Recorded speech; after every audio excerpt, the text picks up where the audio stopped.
श्री गुरुक्षेत्र अध्याय 14 श्री गणेशाय नमः. नामधारक शिष्य का विनवासिदासी कवतुका प्रश्न करे अतिविषय का एकचित्ते पर्यायशा. जय जयति योगीश्वरा सिद्धमुनी आपण सिद्धमूर्ती ज्ञानसागरा पुढील चैत्र विस्तारा ज्ञानेवही अमसेसी उत्तरवेतेचे ब्रह्मनसे प्रसन्न झाले कृपेसी पुढे कथा वर्तले कैसे विस्तारावे महाप्रती ऐकून शिष्याचे वचन संतोष करी सिद्ध आपण गुरुचरित्र कामधेनू जाणं सांगत झाला विस्तारे ऐक शिष्याशी कामने वेक्षा केले त्याची भवनी तयावरी संतोषीने प्रसन्न झाले पर्यायचा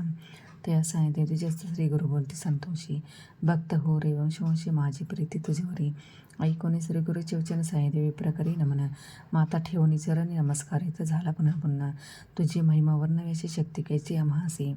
मागेने एक आता तुझी ते कृपा कराने गुरुमूर्ती ऐसी विनंती करून पुनरपी करीत पुनरपी विनवी गुरुनावचने सेवा करीत तू धर्मवचने महाक्रूर असे तू प्रतिसंवत्सर ब्राह्मणाचे घात करीत जीवेसी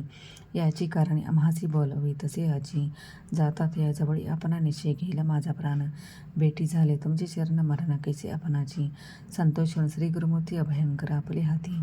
विप्रमस्तके ठेवी ते चिंतन करणी मनोनिया भय सांडणित्वा जावे गुरुर यवना भेटावे संतोषवन प्रिय भावे पुनरपेटेला मापशी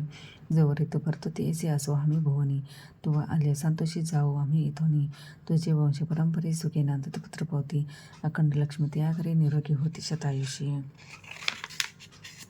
आईचा वरला धोन निगे सायदेव ब्राह्मण जिता होता तो यवन गेला त्वरित तयाजवळी कालांतंक यमा जैसा यवन दुष्ट पर्येशा ब्राह्मणा ते पाहता कैसा ज्वालारूपा होता झाला विमुख होनी ग्रहाता गेला यवन कोपत विप्र झाला भयचकित म्हणे श्री गुरुशी द्यातसे कोप अले ओळंबयशी केवी स्पर्शी अग्निसी श्री गुरुकृपा होय जैसी काय करील क्रूर दुष्ट गुरुड चिलपिली यांची सरपत कवनी परी ग्रासी ऐसे त्या ब्राह्मणाशी असे कृपा श्री गुरुशी काय का ते सिंहासे ऐरावत केवी ग्रासी श्री गुरुकृपा होय ज्याचे कलिकाळाचे भय नाही ज्याचे हृदय गुरुस्मरण त्याचे त्याचे भय दारुण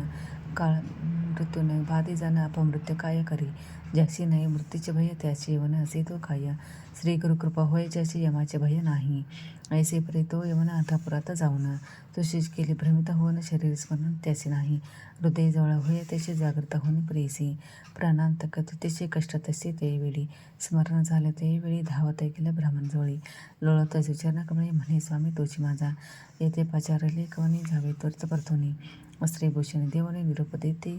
वेळी संतोषाने दुजेवर आला ग्रामा विगस्त्र गंगात्र असे वासा श्री गुरुची चरण दर्शना देखून या श्री गुरुशी नमन करी तो बर भाविसी स्तोत्र करी बहुशी सांगे वृत्तांत अद्यंत संतोषन श्री गुरुमते त्या तुझ्या स्वशिती दक्षिण देश जावं म्हणते पवित्र स्थान तीर्थयात्रे ऐकून श्री गुरुचे वचन विनवितसे कर जोडून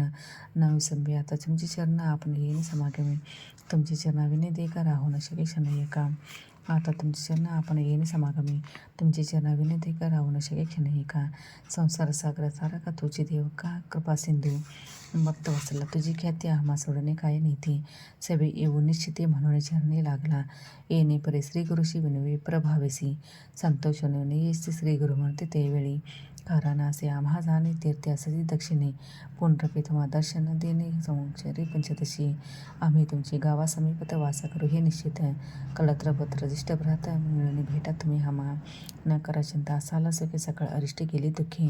म्हणून हस्त ठेवी ते मस्तके भाका देते तेवेळी समस्त शिष्या समवेत श्री गुरु आले तीर्थे पाहत प्रख्यात ऐसे वैजनाथ तेथे राहिले गुप्तरूपे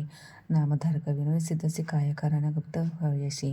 होते शिष्य बहु अशी त्याचे कोटे ठेविले इथे श्री गुरुत चरित्रामध्ये परमकथा कल्पतरू श्री नरसिंह सरस्वती प्रख्याने सिद्ध नामधारक संवादी क्रूर यवन शासनम सायं देवपरप्रधानम नाम चतुर्दशोध्याय श्री गुरुदेव वस्तू श्री गुरुदेव दत्त.